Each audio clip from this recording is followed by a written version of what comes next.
Oke, selamat pagi menjelang siang, Bu Rika. Saya Jessica Adelina Teja Kusmana dengan NIM 23 2024 10015 akan mempresentasikan jawaban saya, jawaban ujian akhir semester Chemistry. Dimulai dari soal pertama.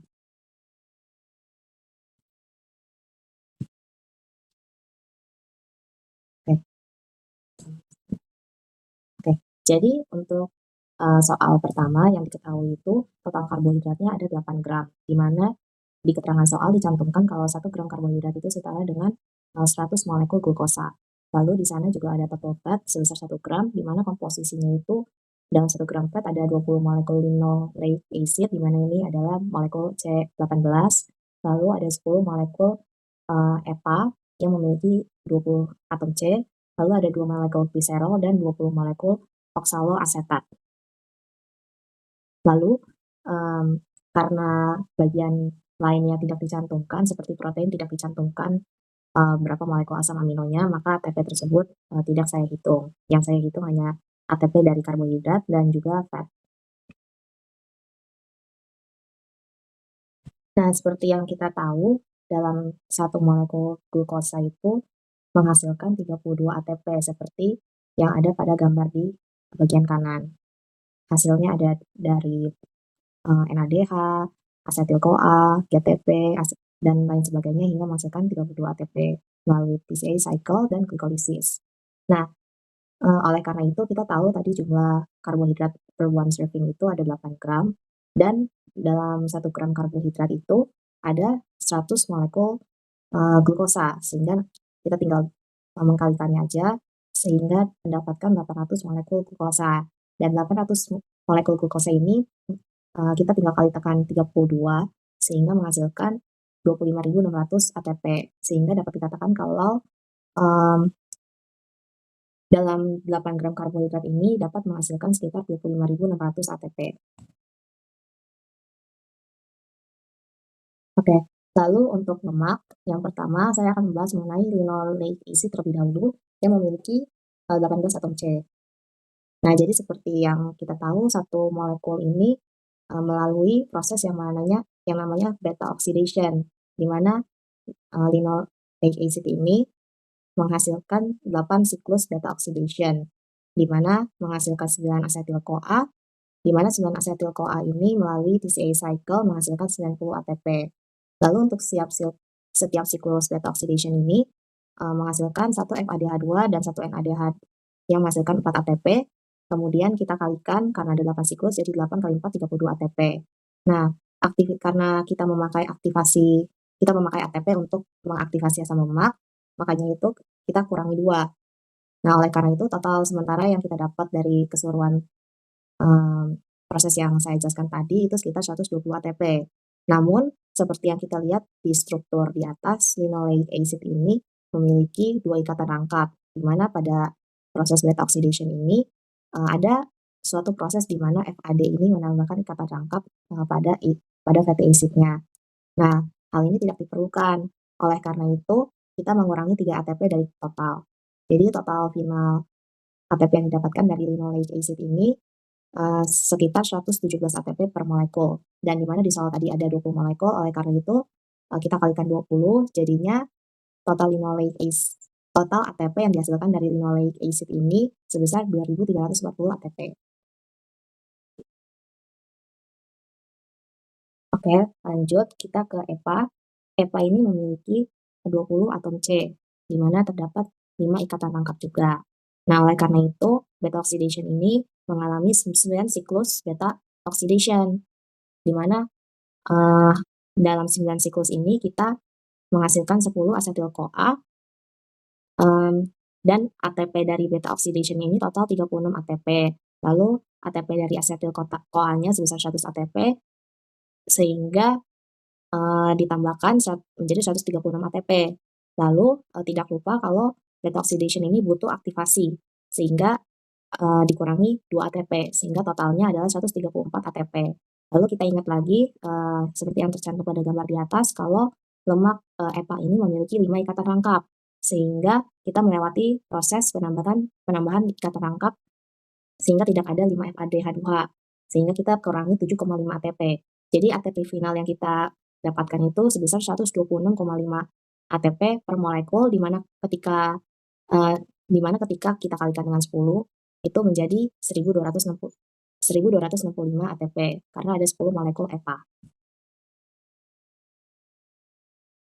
Lalu untuk gliserol, jadi satu gliserol ini ketika dihitung dari proses glikolisis, pirufat, asetil-CoA sampai TCA cycle menghasilkan 16 ATP, di mana total di soal ini ada 2 molekul gliserol. Oleh karena itu, dapatlah sebesar 32 ATP dari molekul gliserol ini. Lalu ada oksaloasetat. Jadi oksaloasetat ini setelah melewati beberapa proses seperti GTP, membutuhkan GTP, lalu pirufat, asetil-CoA sampai TCA cycle, netto yang didapatkan itu sebesar 12,5 ATP per molekul, di mana di soal itu ada 20 molekul oksaloasetat. Nah, oleh karena itu kita kalikan dengan 20 sehingga menghasilkan 250 ATP. Jadi, jika kita simpulkan, karbohidrat tadi ada 25.600 ATP.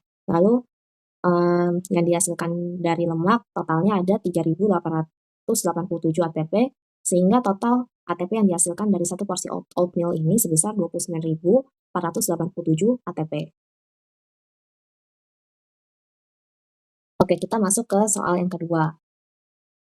Jadi, kita diketahui delta G-nya itu delta G0-nya itu 5 kJ per mol. Dan pertanyaan A, jika diketahui malat has 7,25 mN, berapa maksimum oksaloasetat in order to the reaction continues? Nah, untuk menjawab pertanyaan A ini, kita hitung menggunakan rumus yang ada di sebelah kanan. Nah, berikut adalah hasil perhitungan saya di sebelah kiri, di mana karena kita mencari konsentrasi maksimum ini, delta G-nya saya nolkan, sehingga saya bisa mencari konsentrasi oksaloasetat maksimum, sehingga reaksi ini dapat berjalan. Nah, konsentrasi oksaloasetat yang saya dapatkan ini sebesar 9,64 mN. Lalu untuk soal kedua, jika malat dehidrogenase ini mengalami malfungsi, what is the minimum malat in order to reaction always continue? Nah, menurut analisis saya, jika malat dehidrogenase ini mengalami malfungsi, secara biokimia tidak ada konsentrasi malat minimum yang dapat menjamin reaksi tetap berjalan. Hal ini disebabkan karena enzim yang rusak kehilangan kemampuan katalitiknya untuk memfasilitasi konversi malat menjadi oksaloasetat, terlepas dari berapapun konsentrasi substrat yang tersedia. Dalam kondisi normal, reaksi ini bergantung pada efisiensi enzim dan rasio NADH per NAD+ untuk mencapai delta G lebih kecil dari 0. Namun, jika enzim tidak berfungsi, bahkan dengan meningkatkan konsentrasi malat secara ekstrim, reaksi tidak akan dapat berlangsung karena tidak ada katalis yang memadai untuk mengatasi energi aktivasi yang diperlukan. Dengan demikian, dalam konteks praktis, solusi yang tepat adalah memperbaiki atau mengganti enzim yang rusak, bukan sekedar memanipulasi konsentrasi substrat. Oke, untuk soal ketiga, pertanyaan A, saya perlu untuk mengklasifikasikan klimaterik dan non-klimaterik mengelompokkan buah. Jadi untuk klimaterik ini ada buah mangga, lalu pisang, pepaya, apel, jambu biji, dan kiwi. Untuk non-klimateriknya ada jeruk, buah naga, anggur, dan lemon. Nah, pertanyaan B, apa perbedaan antara buah klimaterik dan non-klimaterik? Nah, perbedaan utamanya itu terletak pada pola respirasi dan produksi etilen selama pemasakan. Buah klimaterik menunjukkan peningkatan signifikan dalam produksi karbon dioksida dan etilen, atau bisa disebut juga klimaterik rise, yang bersifat autokatalitik.